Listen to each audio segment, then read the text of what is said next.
Good morning class. सूक्ष्म जीव मित्र एवं शत्रु चैप्टर का हम लेक्चर 4 पढ़ रहे हैं। हमने इससे पहले क्या रोगाणु होते हैं, क्या वो बीमारियां पैदा करते हैं जंतुओं में, मनुष्यों में और पौधों में, ये हमने पढ़ लिया था। तो हमने रोगवाहक भी पढ़ा था कल, हम उसी से कंटिन्यू कर रहे हैं। जो रोगवाहक है वो हमने बताया था, जो जीवाणु या रोगाणु जो होते हैं उनको अपने साथ कैरी करके लेके चल रहे हैं और फिर दूसरे में ट्रांसमिट करवाते हैं, उनको रोगवाहक बोलते हैं। एक तरीके से जैसे आपको बताया था कि मच्छर जो होता है उसके काटने से मलेरिया होता है, लेकिन हर मच्छर के काटने से नहीं होता। सिर्फ जिनके अंदर वो प्रोटोजोआ है, प्लाज्मोडियम, जो कि एक ऐसा रोगाणु है जिसकी वजह से मलेरिया होता है, तो अगर वो मच्छर के अंदर है तो ही हमें मलेरिया होता है। तो इसी वजह से कहा जाता है कि जो रोगवाहक है, जैसे मक्खी है, मच्छर है, इनसे हमें बचकर रहना चाहिए या ऐसी परिस्थितियां उत्पन्न करनी चाहिए ताकि ये ज्यादा रह ही ना सके, कि ऐसा इन्वायरमेंट मिले ही ना उनको। जैसे मक्खी है, अगर आपको पता है कि वहां पर गंदगी होगी वहीं पर आएगी, तो हम अगर आपने यहाँ साफ रखें आजू बाजू जो भी हमारा वातावरण है, तो ऑटोमेटिकली जो ये मक्खी मच्छर है ये नहीं होंगे। दूसरा हम क्या काम कर सकते हैं, हम अपना जो खाने की चीजें हैं उनको हमेशा ढक के रखेंगे, तो कोई भी मक्खी आए वो उस खाने के ऊपर नहीं बैठ सकेगी, क्योंकि वो उस खाने के अंदर अगर बैठ जाती है तो वो अपने साथ जो लेके आती है रोगाणु, वो खाने में चले जाते हैं और उससे हम बीमार हो जाते हैं। और मच्छर के लिए हम ये कर सकते हैं कि हम आजू बाजू अपने वातावरण में या पड़ोस में कहीं पर भी खाली पानी का कोई भरा हुआ चीज देखेंगे तो वहां पे पनपने के चांसेस बहुत ज्यादा होते हैं।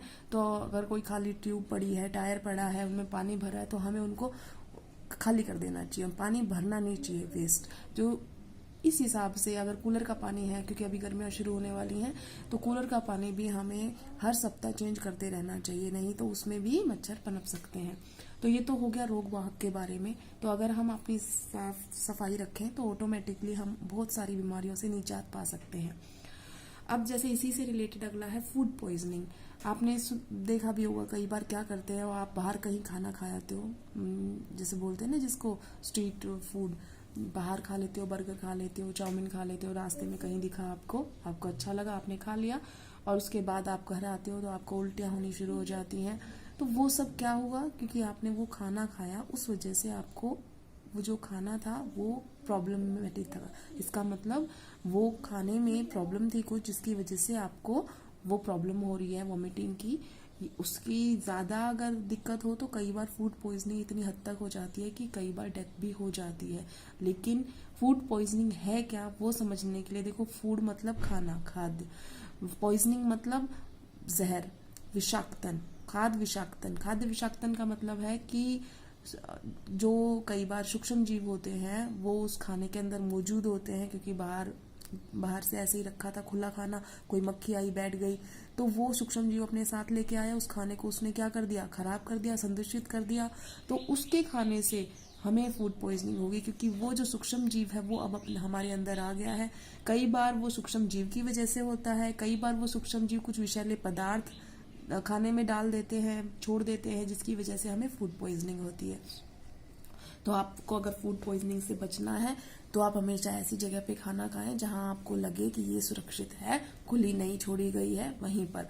या आपका सबसे बेस्ट जो ऑप्शन होता है वो अपना घर का खाना।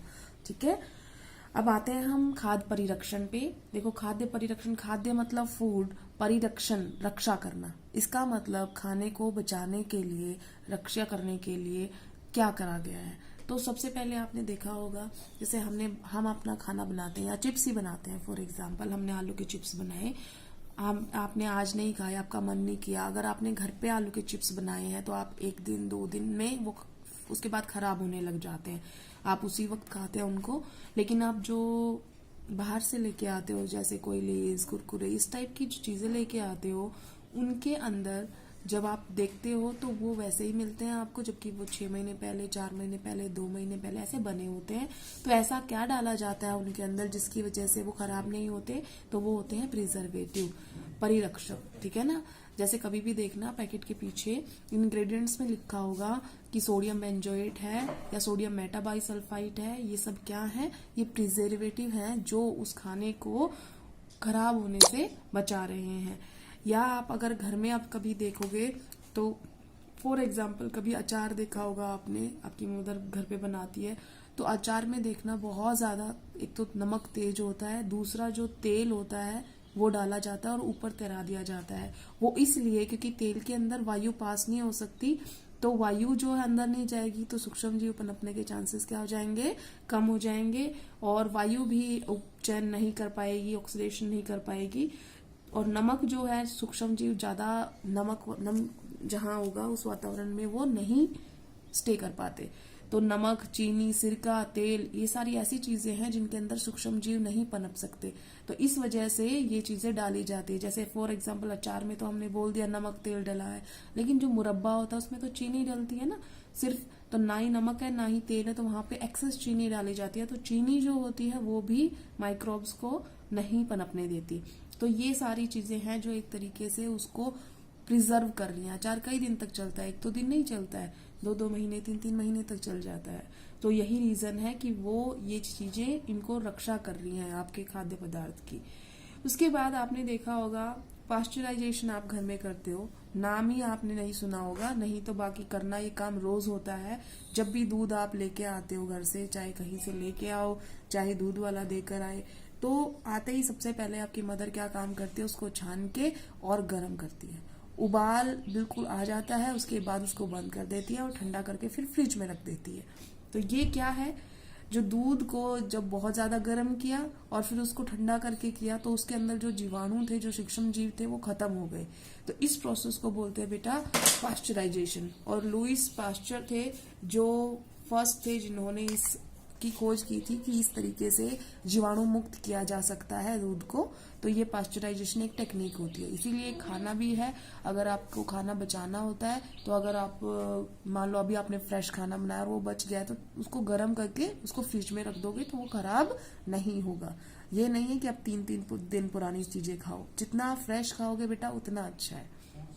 उसके बाद हम लास्ट पे आते हैं स्टोरेज एंड पैकिंग।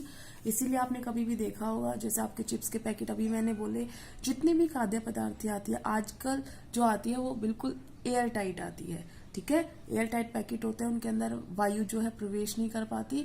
कभी आप ये सोचो मैम चिप्स के पैकेट में तो बहुत हवा भरी रहती है, तो वो हवा के अंदर से ऑक्सीजन निकाल के नाइट्रोजन डाला जाता है, जिसकी वजह से वो खाना खराब नहीं होता। नहीं तो अगर ऑक्सीजन आप करके देख लेना, आप पैकेट को एक दिन खुला करके फाड़ के थोड़ा सा और फिर रख देना, वो खराब हो जाएगा। तो वो इसलिए क्योंकि ऑक्सीजन जो है वो उपचयन करवा देती है उसका पदार्थ का, और उस वजह से फिर वो खाने लायक नहीं रहता, उसमें बदबू आ जाएगी और वो विषाक्त भी हो सकता है। तो इसलिए हमें उनको एयर टाइट कंटेनर में रखना चाहिए। सारा हमारा खाद्य से रिलेटेड हो गया। हमने चैप्टर के अंदर नाइट्रोजन फिक्सेशन पढ़ा था कि जीवाणु जो है वो सूक्ष्म जीव जो है वो स्थिरीकरण भी करते हैं। जैसे आपने बताया था मटर, दालें, इनके जड़ों के अंदर जो होते हैं वो गांठें होती हैं, उन गांठों के अंदर राइजोबियम होता है जो नाइट्रोजन फिक्सेशन करता है। तो इस वजह से आपकी जो भूमि होती है वो उर्वरता उसकी बढ़ जाती है। तो अब ये कैसे नाइट्रोजन कंपाउंड, कैसे नाइट्रोजन पूरी हमारे लैंड से वायु में, वायु से वापस लैंड में कैसे आ जाती है, वो हम नाइट्रोजन चक्र से पढ़ेंगे, नाइट्रोजन साइकिल। तो ये बताएगी कि कैसे सब कुछ होता है। सबसे पहले हम बात करते हैं यहाँ से, हमारे पास वायुमंडलीय नाइट्रोजन होती है नॉर्मल, हमारे पता है आपको ज्यादा प्रतिशत नाइट्रोजन का ही है, बाकी तो थोड़ी बहुत और गैसेस भी है, मेन जो है वो नाइट्रोजन और ऑक्सीजन ही है। तो 21% ऑलमोस्ट ऑक्सीजन होती है, 79 अप्रोक्स होती है नाइट्रोजन। ये मैंने अप्रोक्स इसीलिए बोला है क्योंकि थोड़ी बहुत मात्रा में दूसरी गैसेस भी हैं। तो वो जो वायुमंडलीय नाइट्रोजन है, या तो बिजली पड़ती है, तड़ित जिसको बोलते हैं, उसकी वजह से नाइट्रोजन फिक्सेशन होकर कंपाउंड बन जाता है उसका, तो मिट्टी में चली जाती है, नाइट्रोजन के कंपाउंड बन गए। दूसरा क्या हो सकता है, या आपके पास जीवाणु है या नीले शैवाल। नीले शैवाल का मतलब होता है ब्लू एल्गी। ब्लू एल्गी जो होती है वो नाइट्रोजन फिक्सेशन करती है।